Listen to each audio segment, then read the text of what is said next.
Hi Frank. Hi. Can we just check on the team news first of all? Any fresh issues and who's unavailable for Brentford? Reece James unavailable probably for the season. Mason Mount the same potential for the last game of the season, but probably not. So that's obviously disappointing for us. Kai still struggling a little bit with his knee, so won't be available for tomorrow. But the good news is he should be training at the end of the week. What a big blow for Reece and also for Mason. Can you tell us more? For all of us, because they're big players. But Reece had a hamstring injury that he picked up in the Madrid game, got through the game, but we scanned it the following days. And Mason has been carrying this pelvic sort of injury for quite a while. Definitely predates myself by a while. So he's been trying typically, and medical staff have been trying, but we've got to a stage now where he will have a minor surgery and then be, as I say, probably a 4-week recovery, which we all know where that gets us to.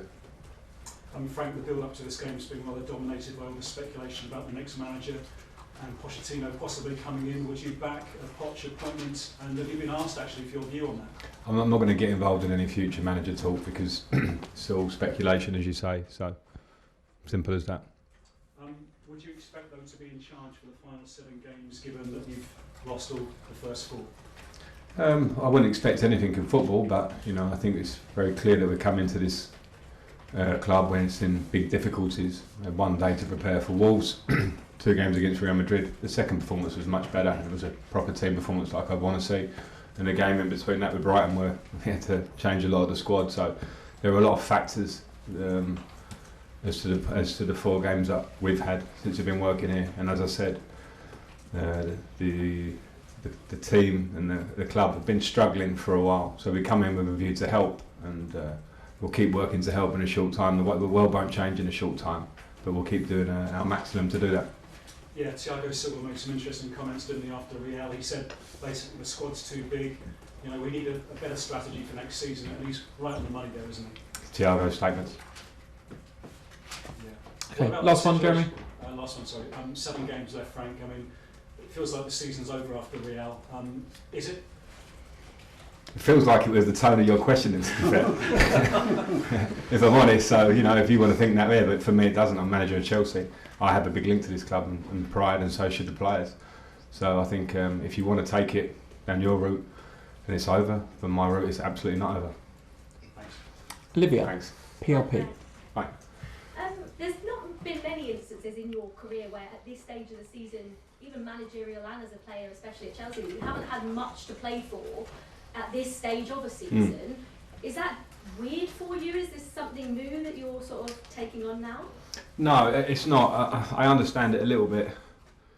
I don't have a mentality of that there's nothing to play for, and I was fortunate enough to be part of teams that were challenging normally for stuff towards the end of the season, but that's not a given. In fact, we've been fortunate at Chelsea to have that for 15-20 years now. There's a lot of clubs, big status in the Premier League that don't do that. We do it. That's why maybe we feel it that bit more. So I think it's important that there's a reality that when you have long careers, I've had one as a player and now a coach, you won't compete absolutely every season. It's not a given. So it comes down again to your personal, pride, responsibility, wearing the shirt. We've got now 7 games, 4 against the top 4, 3 away from home. So the running's really tough. There's no doubt about that. So my interest is to see how the players react to that one, because they're tough games. So there's always something on those games. I understand that, and the players have to understand that. A lot of players, obviously, recently and have been brought in for the future. There's a lot of players whose futures are uncertain as well, so players that have been here for a while.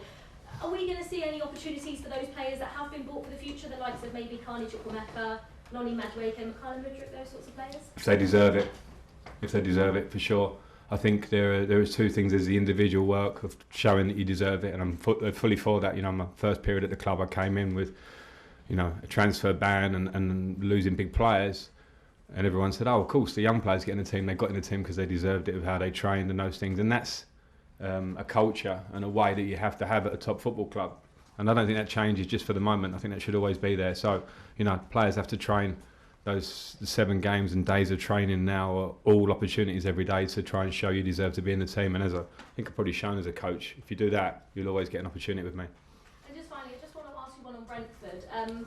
What have you been impressed with most since they came up to the Premier League? Because, you know, finishing 13th last season, but in 10th currently, it's been a pretty brilliant season for them, hasn't it? Yeah, I've been impressed with everything. Stability, really good coach, consistency to stay with the coach through difficult moments which you have in seasons, which, you know, for a team like Brentford, establishing themselves in the Premier League will mean moments maybe of difficulty. They've come through those always.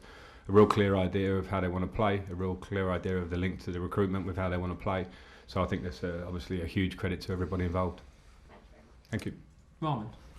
Frank, can I just ask you, you mentioned difficulty. What's been the biggest challenge you've had since you've come back? Is it just the fitness of the players, the schedule, or even the results you've had so far? Well, the schedule was always going to be challenging, but I knew that coming in, so that was a challenge in terms of trying to work with the players, see them firsthand. You can't make too many prejudgments, and of course the games came thick and fast, and then we had a lot of fitness and to think about within those games and rotation. So that period is gone. We don't have a crazy period like that until the last week of the season now, so it gives us a bit more time to work in between. And those have been the challenges. I think that there are always a lot of challenges. I came in mid-season at Everton and I found a lot of challenges. We probably had more time to work to the end of the season, so you can get some consistency in work. This is different. But at the same time, football is about challenges and you have to tackle them head on. So there are challenges and we have to keep going. Okay, any more? Yeah, last one. Yeah, I just want to touch on Enzo Fernandez. Obviously, he joined for a record signing for a midfielder in January. So he's coming into a dysfunctional side. What have you made of this time so far? I think he's a fantastic talent. I think a young player to have achieved what he's achieved in this, you know, calendar year or footballing year has been amazing. To be part of a World Cup winning team and to earn himself a move to the Premier League and a club like Chelsea. And I agree, maybe it's a difficult moment to come to the club. He's been here now, you know, for a few months, and it's been a difficult time, which will be a challenge for him. But at the same time, I think it's a challenge that will make him better, because everybody will put a lot of eyes on his performance, give him a lot of responsibility, when the reality is at his age coming here, he also needs support and help and all those things. And those things can take time, like speaking the language, for instance. So I think he's a fantastic talent, and I think he is the future of Chelsea, one of, you know, central to a lot of it. But we must also give him that bit of time to settle, because a lot would have happened to him very quickly, you know. So, but yeah, I really like Enzo. I've been very, very impressed with him.